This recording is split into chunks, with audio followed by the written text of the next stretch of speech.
Nah, jika Abah Yadi memaparkan nilai-nilai budayanya, Kang Erwin yang akan memaparkan strategi pembelajaran sejarah berbasis budaya lokal. Ini kan sangat menarik untuk disimak, maka dari itu saya persilakan Abah Yadi untuk memulai memaparkan terlebih dahulu materinya.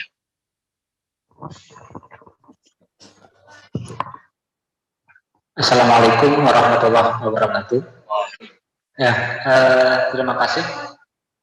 Pertama ucapkan terima kasih kepada Dinas Pendidikan dan Kebudayaan yang mulai mengangkat kembali nilai-nilai budaya di Banten.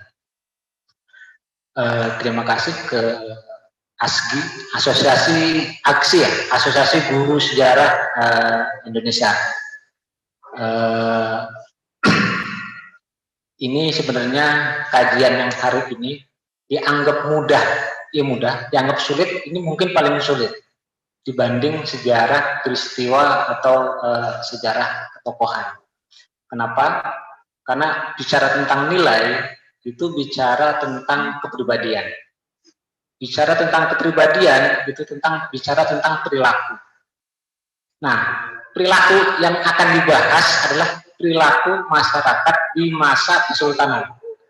Itu rentang waktunya cukup jauh, dari abad ke-16 sampai abad ke-19 akhir.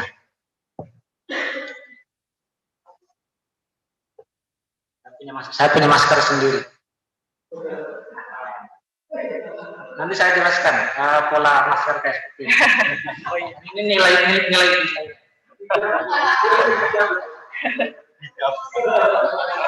Nah, ini bukan hijab. Kenapa nanti di Banten Girang ada tulisannya kayak gini dan dijadikan sebagai simbol? Nanti akan saya jelaskan. Karena ini perilaku kita di masa kesultanan masa lalu yang tersisa hanya mungkin 0 sampai 3% lah yang kita hari ini lakukan. Ya, perilaku masa kesultanan ini kita nggak bisa melihat secara langsung seperti apa, tapi kita bisa melihat dari manuskrip. Saya bawa manuskripnya.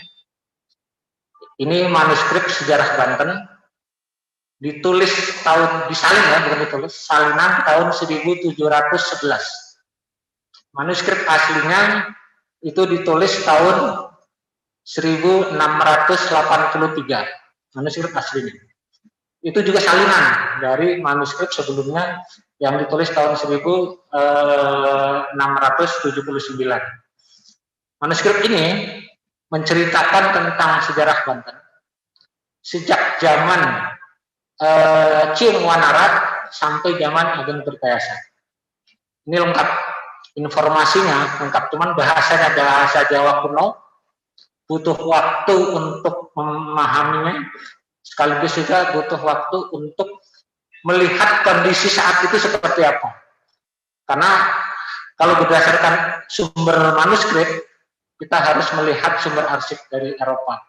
Sementara mungkin ibu-ibu, bapak-bapak yang pernah kuliah di jurusan sejarah mengklaim bahwa sumber sejarah hari ini manuskrip dan arsip. Kebanyakan arsipnya adalah arsip dari Belanda. Karena mungkin yang mudah diakses.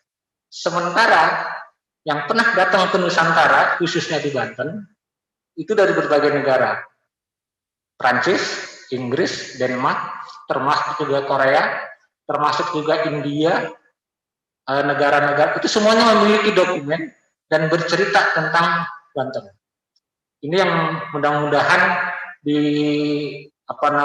digali kembali untuk membangkitkan kepribadian kita masa lalu, kejayaan kita masa lalu untuk lebih baik di masa yang akan datang.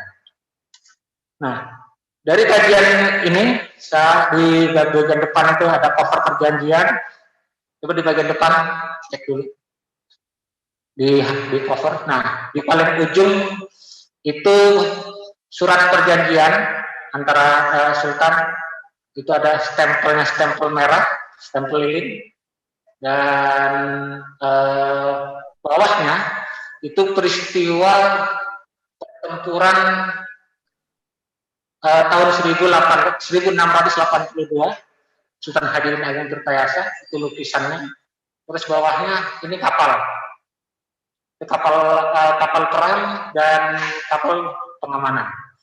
Nah, simbol ininya terakhir itu peta Banten zaman dulu seperti itu, sebagai kota metropolitan. Hari ini hanya tinggal sisa-sisanya, hanya tinggal menjadi pelabuhan nelayan. Nah, mudah-mudahan kita bisa mengembangkan nilai-nilai budaya masa kesultanan untuk dikembangkan masa yang akan datang. Nah, nilai-nilai budaya itu adalah hal yang disepakati dan tertanam dalam suatu masyarakat, lingkup organisasi, lingkungan masyarakat yang mengakar pada suatu kebiasaan, kepercayaan, simbol-simbol dengan karakteristik tertentu. Ini pengertian dari nilainya.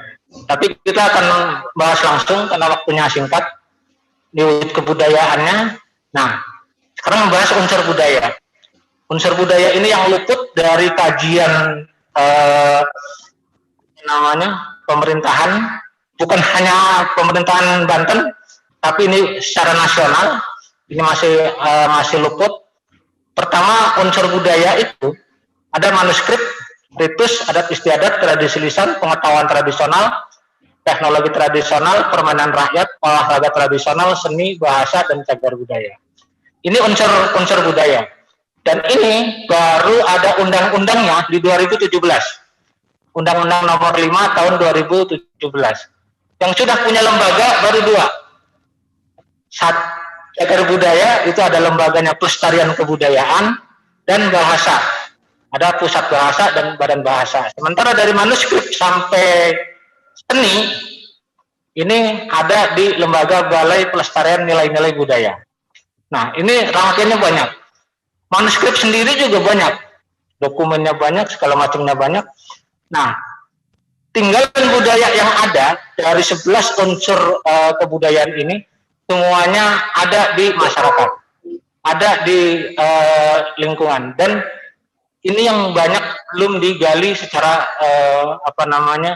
secara baik, sehingga generasi yang akan datang itu tidak kehilangan mata rantai informasi nilai-nilai budaya. Mata rantainya, kita hari ini itu banyak kehilangan mata rantai informasi masa lalu. Berikutnya, nah ini manuskripnya. Saya akan menjelaskan di sisi itu, nanti ada sampel-sampelnya. Manuskrip itu adalah kalau masyarakat menyebutnya naskah atau naskah kuno. Di Banten, naskah kuno mungkin di museum sini juga belum menyimpan. Di perpustakaan daerah udah ada beberapa manuskrip. Nah, manuskrip ini di Banten, saya pertama kali terjun di manuskrip tahun 2000, dan sebagian masyarakat penyimpan manuskrip itu mengkeramatkan, padahal isinya tentang sejarah, tentang ilmu pengetahuan. Dianggapnya manuskrip itu memiliki ilmu magic, ilmu kekuatan, ilmu yang menyeramkan, ya. Sehingga siapapun dilarang memegang, jangankan membaca, memegang aja nggak boleh.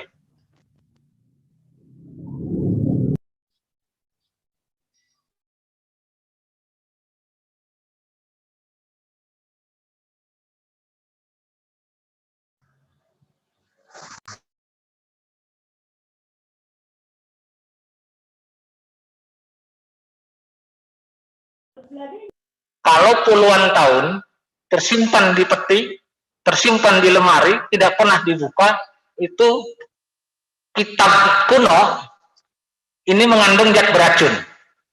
Banyak korbannya yang sampai mematikan. Bahkan pengalaman 2011 itu di daerah Tanara sampai ada yang pingsan. Membuka peti, angkat kitabnya, kena angin, debunya kena mata, ketika kena kulit itu gatal sampai melepuh karena manuskrip. Oh, berarti di sini rupanya orang tua kita ketakutan jangan sembarangan buka manuskrip. Tapi bukan magicnya, bukan menyeramkannya, tapi ada nilai yang lain. Manuskrip di Banten yang masih berserakan ini belum tergali dengan baik. Informasi-informasinya belum tergali dengan baik. Sementara nilai-nilai budaya itu ada di pengetahuan yang tersimpan di kitab-kitab kuno, di manuskrip. Nah, manuskrip yang ada di Banten, nah ini itu manuskrip yang ada di Tanara, acak-acakan masih. Saya mendokumentasikan, baru dibiayai oleh pemerintah provinsi di 2012. Itu hanya untuk digitalisasi kurang lebih sekitar 30 manuskrip. Dan setelah itu tidak ada lagi kajian. Padahal untuk membuka satu manuskrip di masyarakat itu butuh modal minimal 5 juta. Melobi pemilik manuskrip, belum lagi membacanya, belum lagi mengkajinya, belum lagi segala macam. Modalnya cukup tinggi, kajian kebudayaannya. Tapi harganya cukup murah. Harganya lebih murah. Tapi kontennya, dan kenapa saya melakukan ini? 2009 banyak orang-orang yang menjual manuskrip ini ke negeri tetangga. Untuk apa? Mereka ingin menjadi pusat manuskrip Nusantara. Untuk menjadi pusat manuskrip Nusantara, dan juga mengklaim dirinya untuk menjadi pusat pengetahuan Nusantara. Sehingga beberapa manuskrip di masyarakat ini dibeli. Dan saya melakukan pendoktrinan ke masyarakat untuk supaya tidak dijual. Alhamdulillah sekarang kurang lebih sekitar 200 manuskrip itu masih tersimpan di masyarakat dengan baik. Itu di manuskrip. Yang kedua itu tradisi lisan.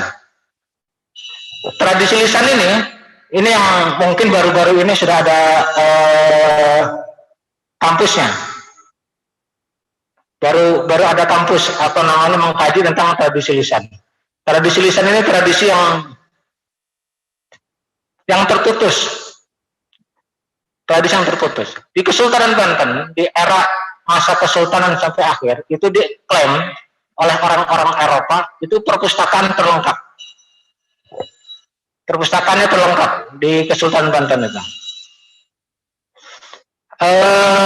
Karena perpustakaannya terlengkap, itu kalau pernah ke Surosoan, itu di bagian Keputen, itu ada namanya Dalung. Dalung itu perpustakaan. Dan biasanya laporan-laporan dari pedagang itu masuk ke Paseban, dari Paseban masuk ke ruangan Sandi Maya. Sandi Maya itu pendengar berita, setelah Sandi Maya masuk ke Sandi Sastra untuk menulis berita. Dan semua berita masuk ke tim pengkaji, dari pengkaji masuk ke arsip. Mungkin pemerintahan hari ini nggak sama seperti itu. Jadi dari informasi yang ada itu semuanya masuk, mau jelek mau bagus semuanya masuk. Baru disaring mana yang patut diarsipkan, mana yang tidak. Dan itu tersisa tradisi lisan ini mulai pasca Kesultanan Banten hancur tahun 1832, tidak lagi pemerintahan kesultanan ini tidak lagi berkantor, sehingga manuskrip dan dokumen itu hilang. Ditambah di tahun 1830-an itu ada penjarahan. Jadi seluruh dokumen-dokumen Eropa, dokumen-dokumen Kesultanan Banten, benda-benda pusaka dan manuskripnya dibawa oleh Denles, dibawa oleh Raffles, itu sekian gudang yang sekarang tersimpan di Perpustakaan Nasional, Perpustakaan Leiden di Eropa segala macam, itu dulu dijarah dari Kesultanan, dari keraton. Sehingga dari tradisi itu hanya yang tersisa hanya ingatan, tradisi lisan. Tradisi tulis hilang. Dan mulai membombardir, muncul kembali manuskrip itu di tahun 1850-an. Yang dikenal dalam kajiannya Husain Jayadiningrat itu adalah sejarah rantai-rantai, informasi yang terputus-putus, sejarah rantai-rantai. Nah, inilah yang dari tradisi lisan. Nah, yang hari ini tradisi lisan itu wilayah objek kajiannya adalah tari, silat, dongeng, cerita rakyat. Di dalamnya ada ritual dan upacara adat istiadat. Melihatnya, kalau kita sudah melihat manuskrip dan melihat di masyarakat tradisi lisan, baru akan tahu. Oh, ternyata ini dulu ada sini. Kita hari ini makanya sering terjadi perdebatan di masyarakat. Ini dianggapnya ini informasi bohong segala macam karena tidak menyimpan dokumen tertulisnya, sehingga tradisi lisan itu dianggap sebagai sumber dongeng. Dongeng itu istilah orang dulu dikenal dengan istilah ngebubudu bocah cengeng, itu dongeng. Tak beda dengan apa namanya cerita rakyat. Kalau cerita rakyat itu memiliki makna. Saya punya catatan cerita rakyat untuk Tangerang itu namanya Lima Tumenggung. Cerita Lima Tumenggung. Aksaranya aksara Melayu.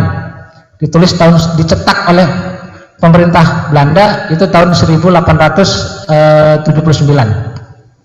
percetakannya. Terus ritual dan upacara adat ini ada poin tersendiri, tapi ini maksudnya juga di tradisi lisan karena diinformasikannya hanya lewat lisan. Nah, ritus di Banten banyak ritusnya. Ritus di Banten ini kita mengenal ritus hari ini hanya dianggap mengenal kebiasaan upacara-upacara ritual. Tapi justru ada nilai yang lebih tinggi. Ritus di Banten itu memiliki nilai. Apa nilainya? Karena itu memiliki sandikala. Peristiwa yang selalu diingat setiap tahunnya. Kalau sekarang ada ulang tahun. Ketika tsunami Aceh tahun 2004 sampai hari ini setiap tanggal 24 Desember itu diperingati. Atau 11 September di Eropa itu diperingati Menara Kembar runtuh. Nah, salah satu objek ritus di Banten yang sampai hari ini masih ada itu panjang mulut atau dikenal dengan istilah muludan. Panjang mulut itu memperingati pemberian gelar sultan dari Raja Mekah, dari kerajaan Turki. Kalau di manuskrip di sini dikenal dengan Saris Mekah, itu ke Sultan Banten, ke Sultan Abdul Mafakir. Itu panjang mulutnya. Kalau dikir mulutnya baru memperingati hari kelahiran Rasulullah. Jadi ada dua event di muludan itu, makanya istilah muludan, panjang mulut. Ada panjang mulut, ada dikir mulut. Di sini itu dijelaskan dengan baik. Di manuskrip ini dijelaskan dengan baik. Tapi karena tidak banyak orang yang mampu membaca manuskripnya, sumbernya juga sulit dibaca, sehingga terjadi liar di masyarakat. Mudah-mudahan bapak-bapak, ibu-ibu mulai mengkaji nilai-nilai yang terkecil dari situ. Apa yang tersisa hari ini? Kita butuh tanyakan, silakan kontak saya 24 jam biasanya menerima selagi masih bisa dijawab saya jawab. Saya bantu untuk mencarikan sumber-sumber yang tertulis dari manuskrip ataupun dari arsip. Yang kedua, ritual daur hidup. Ritual daur hidup dari proses kelahiran sampai proses kematian. Itu juga banyak nilai. Ketika masyarakat seperti apa, sultan seperti apa, pejabat seperti apa, seperti apa. Nah, itu kan daur hidup. Ininya ada nilai, ada pesan moral yang di ini. Nah, ada upacara masyarakat yang ini sudah hilang. Itu ritual kalembak, pesta panen dan pesta nelayan. Atau dalam istilah lokal, kalau pesta panen itu sedekah bumi, kalau pesta nelayan itu sedekah laut. Ada nilai yang terdalam di sana. Ritual kalembak itu memperingati Selat Sunda. Kalembak itu tsunami. Kalembak itu namanya kelem ku ombak. Air laut yang naik ke daratan itu kalembak. Kalau air kali yang naik ke atas itu keleap dalam bahasa kunonya. Kalau air tawar, air sungai, kalau hari ini alun-alun tadi banjir, itu namanya keleap. Tapi kalau air laut yang naik ke daratan itu kalembak. Dan itu ada ritualnya. Di samping ada ritualnya, ada pengetahuan tradisional untuk mitigasi bencananya. Dan itu biasa dilakukan ketika acara-acara ritual ritual seperti itu. Nah, ini adat istiadat, bahasa, karena manuskrip juga bahasa. Nah, ini permainan rakyat atau dolanan tradisional. Saya langsung ke ini. Nah, permainan tradisional yang hari ini dilihat itu dianggap sebagai permainan biasa, permainan tanpa nilai, permainan tanpa edukasi. Di dalamnya permainan tradisional itu ada 3 item. Pertama, kreativitas, ketangkasan, dan patriotik. Kenapa ada ketangkasan? Karena untuk ketangkasan dan kreativitas itu untuk menunjang ke patriotik. Karena permainan itu semuanya adalah edukasi, nilai edukasinya tinggi. Seperti main petak umpet. Petak umpet itu bermain secara tim. Bagaimana cara menyerang musuh lawan, bagaimana cara menemukan musuh yang sudah dalam pelarian, dalam pengungsian. Itu bagian akhir dari permainan patriotik. Diawali kalau di Sunda ada ore-orean, kalau di Jawa ada tam-tam buku untuk pemilihan tim. Terus di situ ada kurung-kurung maju. Habis kurung-kurung maju ada gobak, ada bentengan, ada rangkaian ada 12 rangkaian di permainan tradisional ini. Dan itu semuanya nilainya, termasuk main yang congklak. Dianggapnya itu permainan biasa. Itu permainan yang biasa dilakukan oleh para keputren. Putri-putri sultan dimanapun, kerajaan manapun itu main itu. Untuk apa? Itu membangkitkan nilai kejujuran. Bagaimana seorang ibu, seorang putri bisa menghitung, dikasih modal sama, kan modalnya sama, kalau 7, 7, 9, 9, tapi bagaimana cara melangkahnya? Orang tua hanya melihat, itu ada dipantau, bagaimana dia melumpuhkan lawannya, apakah jujur, ataukah dia ini, nah, bukan keberuntungan, tapi pola pikir menghitung. Setelah diputar, dia hitung. Seberapa ingat dia menghitung, memainkan pola itu sampai dia berhasil atau bangkrut. Itu permainan congklak. Dan banyak permainan semuanya memiliki nilai. Dan ini sulit diketemukan dokumen-dokumen tertulisnya hari ini. Yang terlihat di mana? Terlihat di masyarakat masih ada. Nah, itu harus dikaji, harus didokumentasikan dengan baik, dan itu akan dijadikan sebagai sumber pembelajaran hari ini ke depan dari permainan olahraga tradisional. Olahraga tradisional sudah ada asosiasinya, gangsing, gobak, bentengan ini masuk, padahal bentengan sama gobak itu masuk di permainan rakyat. Bola api ini biasa dipakai di ini, terus engrang bagian panjang. Nah, ini permainan tradisionalnya. Nah, yang terakhir itu cagar budaya. Cagar budaya ini tinggalan budaya secara fisik, yang bukti bahwa Kesultanan Banten besar itu fisiknya masih ada. Bukti Kesultanan Banten besar, benda manuskripnya masih ada. Bukti Kesultanan Banten besar, arsip dan dokumen di Eropanya masih banyak. Tapi bukti jiwa masyarakat Banten yang besar hari ini justru sedikit. Kenapa? Ada satu pituah, wong Banten kudu ngagagurat tapak leluhur. Aja sampai udan guru banjir ilmu, wong salah malah kaprah, wong benar orang lumrah. Orang Banten hari ini harus melacak informasi-informasi para leluhurnya. Jangan sampai hari ini kita menghadirkan guru dari berbagai disiplin ilmu, sementara orang berbuat salah semakin merajalela, orang berbuat baik semakin tidak terlihat. Itu pituah itu dimulai sejak zaman Sultan Abdul Mafakhir. Kenapa? Sultan Abdul Mafakhir itu menghadirkan beberapa guru dari berbagai disiplin ilmu, sampai mampu Mas Ageng Tirtayasa membuat kapal, dan kapalnya berhasil melayar ke benua Eropa. Satu-satunya di Nusantara yang memiliki kapal kenegaraan sampai berlayar ke Eropa itu Banten, karena menghadirkan guru dari berbagai disiplin ilmu. Tapi pesan yang ini, jangan sampai orang berbuat salah semakin merajalela, orang berbuat baik semakin tidak terlihat. Nah, kita hari ini pakai masker, masa pandemi segala macam. Zaman dulu emang cara duduk itu seperti ini, berjauhan. Kenapa? Karena guru akan mampu melihat. Guru itu hanya digugu dan ditiru, akan melihatnya, mengontrolnya lebih mudah. Bukan duduk bergandengan dua-dua, itu ala Eropa. Hari ini mulai melakukan rekonstruksi nilai-nilai masa lalu. Pakai masker. Dulu nggak ada masker, tapi ikat kepalanya bisa langsung jadi masker. Kenapa beda dengan Jawa? Kenapa beda dengan kalau di Jawa? Karena posisinya di pegunungan.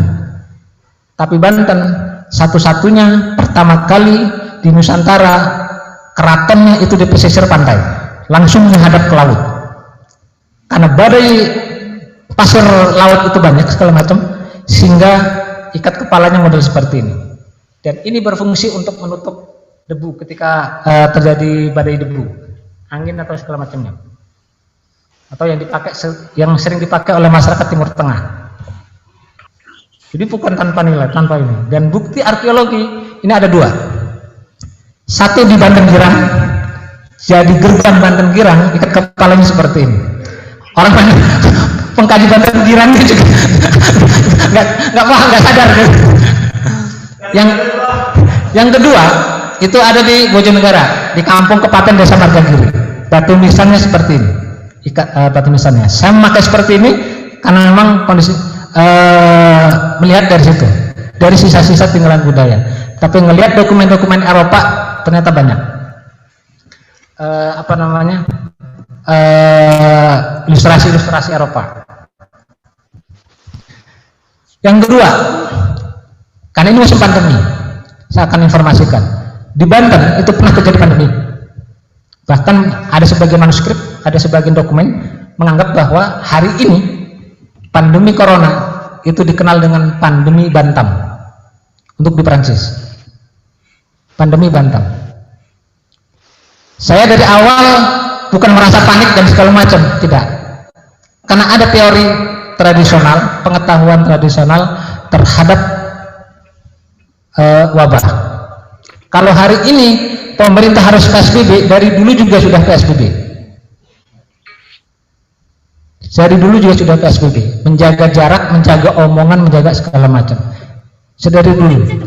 Terjadi kasus yang termudah untuk melacak arsipnya itu di tahun 1953 dengan 1972.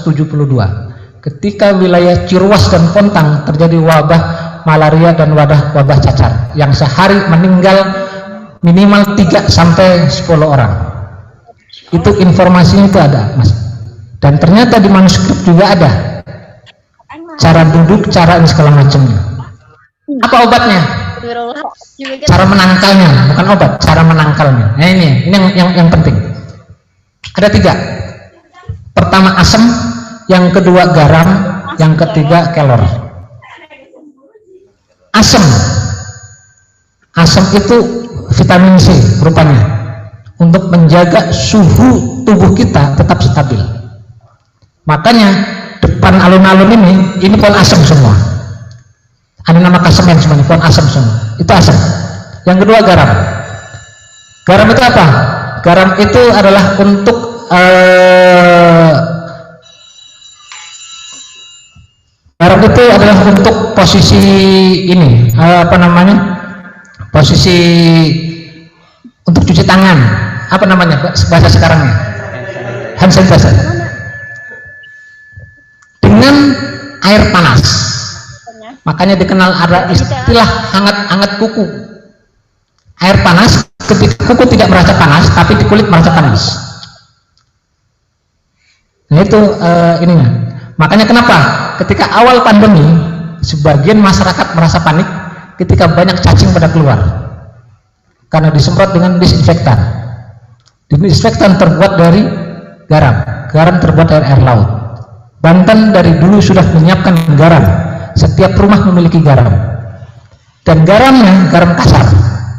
Ketika ada banyak orang kesurupan, orang dulu dianggapnya kena jin, sehingga garam lempar ke atas rumah. Garam dilempar dari rumah, anggapannya itu ngusir jin, padahal ngusir virus. Nah, itu ada nilai yang harus perlu dikaji lebih mendalam. Kenapa daun kelor? Di tradisi orang adat istiadat, sebagian daun kelor adalah untuk ngusir jin. Padahal daun kelor itu berfungsi untuk menambah nafsu makan. Sehingga masa pandemi ada daun kelor dibikin teh, ada segala macam. Daun kelor itu untuk menambah nafsu makan. Ketika nafsu makan stabil, insya Allah semua penyakit pun akan aman. Nah, ini apakah ada di manuskrip? Manuskrip hanya bicara semua penyakit obatnya 3: asam, garam, dan daun kelor. Daun kelor itu hanya untuk posisi tubuh kita supaya stabil. Garam itu untuk nah ketika dikaji hari ini banyak ada deterjen ini itu segala macam. Oh, ternyata bahan bakunya adalah ini. Yang terakhir di ilmu kimia, dari nilai budaya yang ini sama sekali luput dari pantauan pemerintah untuk dikaji. Mudah-mudahan ini adalah pemantik awal untuk melakukan kajian lebih mendalam tentang pengetahuan tradisional. Pertama, bagaimana cara menawarkan air laut. Yang kedua, bagaimana cara mitigasi bencana. Lagi-lagi asam dan garam. Untuk cara menawarkan air laut itu rasanya asin. Kesultanan Banten itu posisinya itu di bibir pantai, tidak mendapatkan air baku, air tawar. Bagaimana cara mendapatkan air tawarnya? Rupanya dengan kimiawi. Apa zat kimianya? Mengawinkan antara garam dan asam. Sehingga guru bahasa Indonesia bicara garam dan asam menjadi simbol percintaan. Tapi di sisi lain garam dan asam sebagai simbol pengetahuan. Ini tidak digali secara matang. Garam dan asam. Air laut itu bisa tawar hanya dengan asam. Asam itu bisa tawar hanya dengan garam. Nah, ini sehingga menjadi garam asam kulinernya, pengetahuannya. Nah, ini pengetahuan terakhir untuk kimia, di bidang kimia lewat kajian seperti itu. Nah, ini mitigasi bencana, sama untuk mitigasi bencana. Mitigasi bencana juga sama. Ada nasi aking. Ada nasi aking. Kenapa harus menyimpan nasi aking? Minimal setiap kepala keluarga itu punya sekitar 1 karung untuk bertahan hidup selama 1 minggu. Untuk ukuran 20 kilo sampai 30 kilo nasi aking. Bagaimana cara buat nasi akingnya? Dikukus, hanya aron, ketika aron dijemur, nggak sampai matang. Itu dipersiapkan nanti ketika musim bencana. Ketika kenapa menyimpannya nasi aking? Dulu kan ditumpuk. Ketika terjadi banjir, ketika terjadi bencana, bantuan juga susah, nggak ada. Siapa yang mau bantu numpuk segala macam? Ya, jadi kalau sekarang masih banyak ini segala macam. Tapi nasi aking itu, kalau disimpan berasnya, butuh waktu 3 bulan akan busuk. Disimpan padinya, mending kalau lumpangnya, lesungnya, itu nggak ke bawah, nggak hancur. Sehingga nasi aking yang tersimpan. Biasa tersimpan di atas ini. Garam dan asam. Asam berfungsi untuk menjernihkan air tawar, air laut, sekaligus juga untuk menjernihkan air yang mengandung zat besi. Asam ini, tapi asamnya yang sudah 5 tahun. Bukan asam baru. Biasa asam baru. Nah, inilah nilai-nilai budaya yang harus dikembalikan ulang untuk dijadikan bahan edukasi. Karena 2021 ini rencananya kementerian seluruh mata pendidikan di SD sampai SLTA itu sampelnya harus budaya lokal. Sampelnya harus budaya lokal. Bagaimana arsitektur tradisional Banten, bagaimana pakaian Banten, bagaimana ini segala macamnya. Termasuk ilmu kimianya, ilmu fisikanya segala macam. Itu banyak.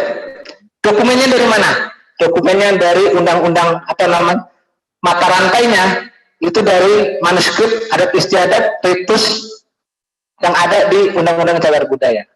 Mudah-mudahan ini sebagai pemantik dan tidak bosan untuk melakukan diskusi seperti ini, karena tetap harus menggali. Mungkin itu akan lebih baik banyak tanya jawab. Terima kasih. Assalamualaikum warahmatullahi wabarakatuh.